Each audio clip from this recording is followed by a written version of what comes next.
মাদানী জামিয়াতুল উলামা হিন্দৰ সভাপতি অসমলৈ আহে তেতিয়া আমি দেখা পাওঁ আজমল ডাঙৰীয়াৰ যিসকল সদস্য UDF-ৰ তেখেতসকলে যথেষ্ট আগভাগ লয় কাৰণ অসম জামিয়াতৰো আজমল ডাঙৰীয়া সভাপতি কিন্তু এবাৰ অলপ আচৰিত হৈছোঁ UDF-ৰ যিসকল বিধায়ক তেখেতসকলক লগত দেখা নাই আৰু কি কাৰণে আহিছিল এই কথাটো অলপমান পোৱাটো টান হৈছিল এই কাৰণে তেখেতে আহি অকল গোৱালপাৰাৰ উচ্ছেদখিনি চাইছিল কিন্তু বাতৰিত প্ৰকাশ পোৱা মতে তেখেতে বিটিআৰ অঞ্চলৰ মাজেদি অসমলৈ আহিলে সেই গতিকে অসমত পোৱা পৰ্বতজোৰা বা অন্যান্য যিখিনি উচ্ছেদ সেইখিনি তেখেতে কিয় নাচালে এই প্ৰশ্নটো উত্থাপন হৈছিল কিন্তু আজি গুৱাহাটীত তেখেতে এখন প্ৰেছ মেল সম্বোধন কৰিলে আৰু তেখেতে এই উচ্ছেদখিনি ৰাজনৈতিক উদ্দেশ্য প্ৰণোদিত নিৰ্বাচনৰ সময়ত কৰা উচ্ছেদ আৰু সুপ্ৰিম কোৰ্টৰ যিবিলাক গাইডলাইন এই গাইডলাইন নমনাকৈ কৰা উচ্ছেদ বুলি কৈছে এই তিনিওটা কথাতেই ময়ো একমত আদানী ডাঙৰীয়াৰ লগত অন্য ক্ষেত্ৰত তেখেতসকলৰ লগত একমত নহ'লেও এই তিনিওটা ক্ষেত্ৰত মই একমত যে অসমৰ যি উচ্ছেদ এই উচ্ছেদ বিজেপি দলে নিজৰ ৰাজনৈতিক স্বাৰ্থ পূৰণ কৰিবলৈ আৰু চিনাকি অচিনাকি সন্দেহযুক্ত বিদেশী এই কথাবিলাক শ্ৰেণীৰ মানুহৰ আগত দি পেলাই তেখেতে এটা সন্দেহৰ বাতাবৰণ কৰিবলৈ মুখ্যমন্ত্ৰী মহোদয়ে অহোপুৰুষাৰ্থ কৰি আছে কিন্তু এই ট্ৰেপটোত আমি কোনেও ভৰি দিয়া উচিত নহয় আৰু আজি সংবাদমেলখনৰ পৰা এনেকুৱা এটা ধাৰণাই হৈছে যে আদানী ডাঙৰ যিজন মাদানী মেহমুদ মাদানী পুত্ৰ নহয় জানো মেহমুদ মাদানীয়ে এই কথাখিনি গম পাইছে যে আদানীৰ স্বাৰ্থত আম্বানীৰ স্বাৰ্থত সকলোকে উৎপীড়ন চলাইছে বিজেপি চৰকাৰখনে আৰু পুঁজিপতিৰ চৰকাৰ বুলি নিজকে প্ৰমাণ কৰিবলৈ সক্ষম হৈছে এই গতিকে তেখেতৰ মন্তব্যকেইটাত মই যি তিনিটা কথাই গম পাইছোঁ মই সমৰ্থন জনাইছোঁ আৰু মই আশা কৰোঁ যে তেওঁলোকৰ যিহেতু এটা সৰ্বভাৰতীয় সংগঠন তেখেতসকলেও যিটো প্ৰকৃততে অৰাজনৈতিক স্বাধীনতা আন্দোলনত জড়িত আছিলে তেখেতসকলেও কথাখিনি দিল্লীত উপস্থাপন কৰিব মাজতে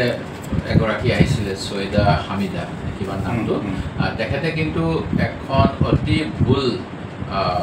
ধাৰণা উচ্ছেদৰ ওপৰত দি গৈছিল তেখেতে কৈছিল যে বাংলাদেশীবিলাকক উচ্ছেদ কৰিছে কিন্তু মই এতিয়াও কওঁ যদি বাংলাদেশীক উচ্ছেদ কৰিছে ভাল কথা আৰু তেওঁলোকক ডিটেনশ্যন কেম্পত দিয়াৰ পিছত বাংলাদেশলৈ প্ৰত্যাৰ্পণ কৰিব লাগে কিন্তু বাংলাদেশীৰ নামত ভাৰতীয় নাগৰিকৰ ওপৰত হাৰাশাস্তি বন্ধ কৰিব লাগিব সেয়া লাগে ধৰ্মীয় সংখ্যালঘু হওক ভাষিক সংখ্যালঘু হওক অথবা অসমৰ খিলঞ্জীয়া অসমীয়া বুলি দাবী কৰা আমি সকলোৱে হওঁ কালি ৰাতি 9:21 যে মই এইটো সন্তুষ্ট হৈ আছোঁ মোৰ সন্দেহ হয় যদি মুখ্যমন্ত্ৰী মহোদয়ে ইয়াৰ আগৰ আপোনালোকে ষ্টেটমেণ্টবিলাক চাব মুখ্যমন্ত্ৰী মহোদয়ে কৈছিলে অসমখনক এক মানে বিতৰ্কিত কৰিবলৈ বা অসমৰ বিষয়ে অসমত কিছুমান ষড়যন্ত্ৰ কৰিবলৈ বাহিৰৰ কিছুমান মানুহ আহিছে তেওঁলোকক মই ৱাৰ্ণিং দিছোঁ তেওঁলোক আহিব নালাগে তেওঁলোক আহিলে গ্ৰেপ্তাৰ কৰিম কিন্তু মাদানী ডাঙৰীয়া যে আহিলে আৰু মাদানী ডাঙৰীয়া অহা বুলি এটা আঞ্চলিক দলৰ ফালৰ পৰা যেতিয়া কথাখিনি সামাজিক মাধ্যমত দিয়া হ'ল তাৰপিছত যে অসম আৰক্ষী আৰু অসমৰ মুখ্যমন্ত্ৰীয়ে হাৰ পালে সেইটোতহে মই আচৰিত হৈছোঁ মোৰ সন্দেহ হয় যে অসম চৰকাৰৰ ফালৰ পৰা অসমৰ মুখ্যমন্ত্ৰীয়ে এটা এণ্টিচিপেশ্যনত আছিলে আশা কৰি আছিল যে মাদানী অসমখন চলাই থৈ যাওক তেতিয়া মই আৰু মানে সেই জ্বলা জুইত কিবা তাৰ ঘিউ ঢালিব পাৰিম কিন্তু এই ঘিউ ঢলা কামটো আদানী নে কি কয় চৰি মোৰ নামেই নাহে মাদানী ডাঙৰীয়া যে নকৰিলে তাৰ কাৰণে মই জামিয়াতুল উলামাৰ সৰ্বভাৰতীয় সভাপতি মাদানী ডাঙৰীয়াক ধন্যবাদ দিছোঁ আপোনাৰ সপোনৰ ঘৰখন কেনে হ'ব আপোনাৰ সন্তান আৰু আপোনজনৰ সৈতে কেনেদৰে কটাব আপোনাৰ আজৰি সময় এই সকলোবোৰ সমস্যাৰ সমাধান লৈ শুভম গ্ৰুপে আপোনাৰ বাবে লৈ আনিছে আপোনাৰ সপোনৰ ঘৰখন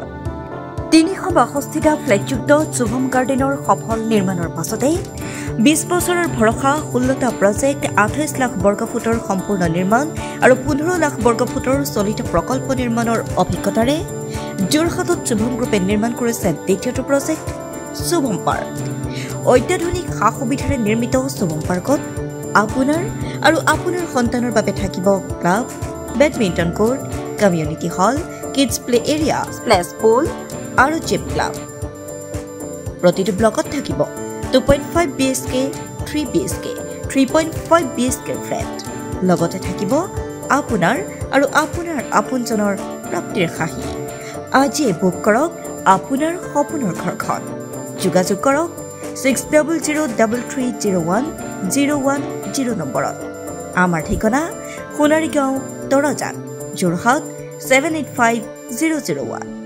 6000ৰো অধিক বাসিন্দাৰ ভৰসা শুভম গ্ৰুপ।